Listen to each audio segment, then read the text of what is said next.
Hello children, welcome to our session. Already we are done with the introduction part of improvement in food resources. Today we are going with the next topic, that is crop variety improvement. What is crop variety improvement, children? Why do we need to improve the variety actually? As already we have discussed, as the population in our country is increasing day by day, to meet the demands of increasing population and for the developed competition, we have to develop the new varieties to increase the productivity. Okay, as we are discussing about the new varieties with desired qualities, first we have to think ourselves what are the desired traits we are expecting in the new variety. Let's have a look on the desired traits. The desired traits what we are expecting are, as our motto is to increase the productivity, the first one should be increase in yield or high yield. Okay, second one, the crop which are produced, it should be disease free or disease resistant. These varieties are always favorable. The crops which are produced with these two varieties, in addition to this, the crop should be having qualities like or adaptations like they should adapt to any situations or any climatic conditions, and also they should grow in any part of the India. These are the traits which we are expecting in new varieties of crop plants. So till now we discussed about the desired traits. How can we obtain these desired traits? Are there any methods for this? Yes, that is what we are going to discuss about now. The methods to develop new traits in the new varieties of plants, what we are going to discuss now is hybridization and gene incorporation. What is hybridization, children? Do you know what is meant by hybridization? Hybridization is the process in which a cross is made between two dissimilar plants. Here when we are selecting two plants for cross, definitely we need to take such plants which have desired traits. If we do the cross between such plants, the progeny which was developed will have its desired traits. And we can observe this type of hybridization in three different ways. Let's see what are the three different ways of hybridization. The first way is intervarietal hybridization, and the second one is interspecific hybridization, and the third one is intergeneric hybridization. Let's see one by one in detail. The first one we are going to discuss about is intervarietal hybridization. In intervarietal hybridization, we are doing a cross between two different varieties of plants. For example, we are doing a cross between two varieties of rice or two different varieties of wheat. So when we did a cross between these two, we are obtaining a new variety from this. This is called as intervarietal hybridization. The second type is interspecific hybridization. In this type of hybridization, we are doing a cross between two different species of plants, but these two species belongs to same genus. If we go with the example here also, if we cross a horse with a donkey, the progeny formed is mule which is sterile.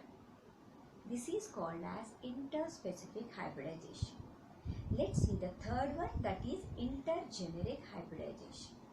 Children, as already I told you the two definitions of intervarietal and interspecific hybridization. Can you guess what may be the definition of intergeneric hybridization?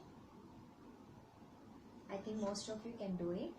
What is intergeneric hybridization is, here we are doing a cross between two organisms which belong to two different genera. Okay, so when we cross a variety of wheat with rye, the progeny formed is called as triticale. Here we are doing cross between two different genera of cereals and the progeny obtained is triticale.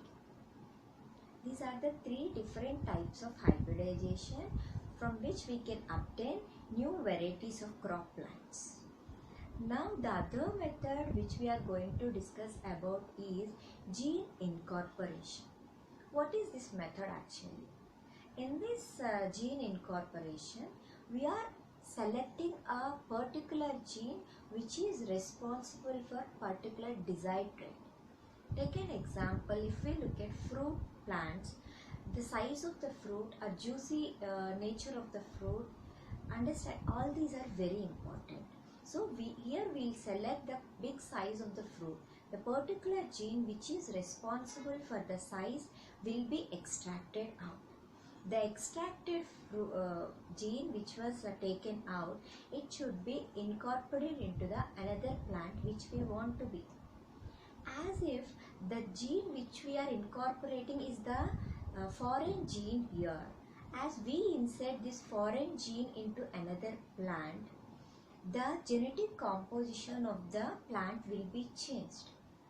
That is the reason the crops which are formed in this method are called as genetically modified crops. Example for such genetically modified crops are BT cotton. BT cotton is a variety of cotton which was developed by the genetically modified method by gene incorporation. So the desired trait which we have observed after this is this BT cotton is very much susceptible to diseases. Okay, these are the two methods which we have incorporated, which we are following to develop new varieties of plants. Okay, till now we are very much clear with all these two methods. Now we are discussing about the factors related to it. To develop the new varieties which are formed, they should grow and they should face any climatic conditions.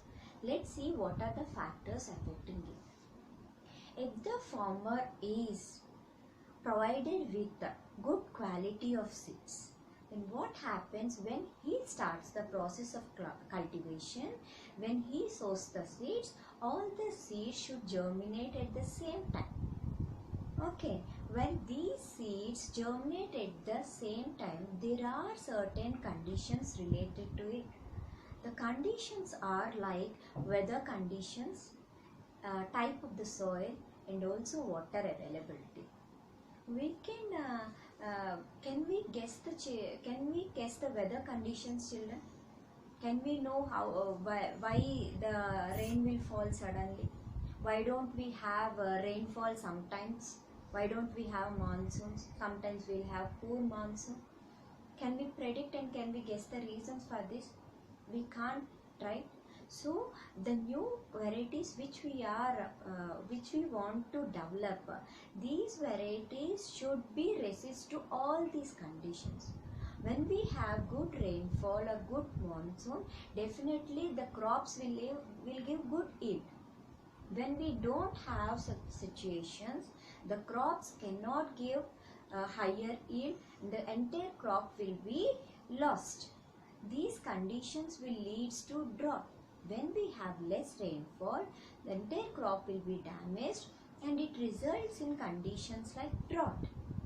And sometimes the soil, the salinity is also different from place to place.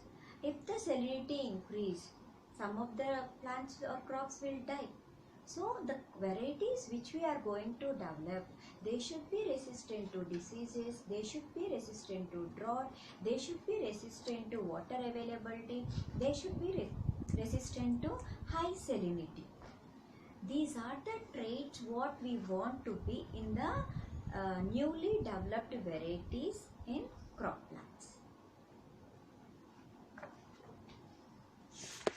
So children, let's now discuss about the factors in which we can develop the new varieties of plants.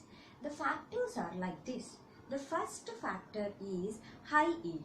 What is higher yield actually? As our motto is to increase the production, when we increase the productivity of the crop per acre, it is called as high yield.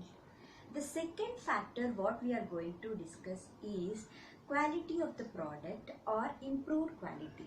How can we decide the quality of the product? Can we decide the quality of the product by seeing? We cannot, right? If we take the example of pulses, as we know and we have the pulses because they are rich in proteins. If the protein content is good in that, it decides the quality of the product. For example, if you take the cereal crops like wheat, the baking quality decides the good quality of the product. Another example, if we take the fruits and vegetables, the preserving quality will decide whether it is good or bad. This is the most important factor. The improved quality is also very important in developing the new variety. The third factor what we are going to discuss is biotic and abiotic factors. Children, do you know what are meant by biotic factors and abiotic factors? Biotic factors are the living factors and non-biotic factors are the non-living factors.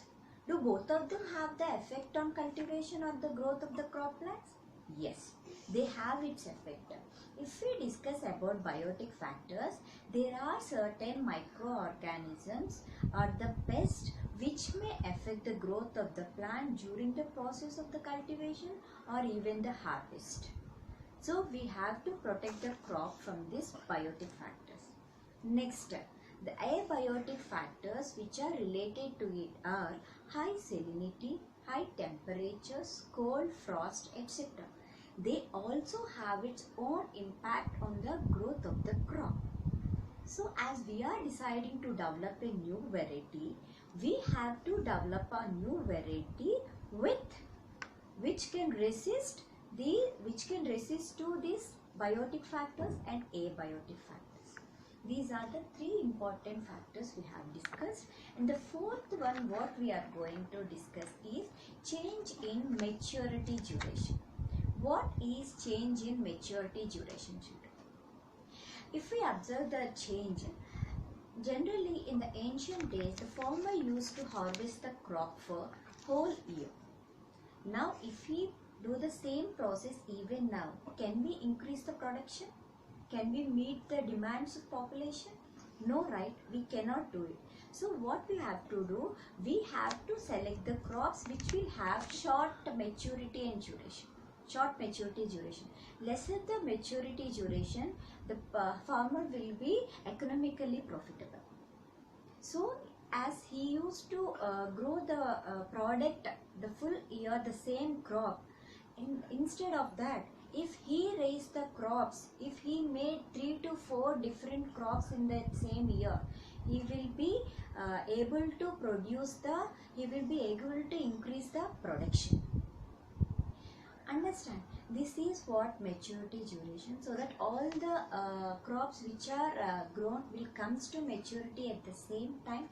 As the duration is short, in the year of time, the farmer was able to give rise to 4 different types of crops. This is the other factor. Next factor if we discuss, that is wider adaptability. What is wider adaptability? The new varieties which are produced, they should be adapt to at any situation, whether it is very cool temperature or high temperature, high salinity, low salinity, if the availability of water is high, if the availability of water is very low. Understand? We want such variety which should be adapt to such situations like high temperatures, high salinity, drought situations, everything. We want such new varieties. Okay, this is one more important factor. The last factor what we are going to discuss is agronomic character. What are agronomic desirable traits we are expecting in the crop plants? When we are discussing about types of crop plants, we have discussed about crop plants and fodder plants. When we raise a rice plant, paddy crop, generally cereal crops, we desire it to be short.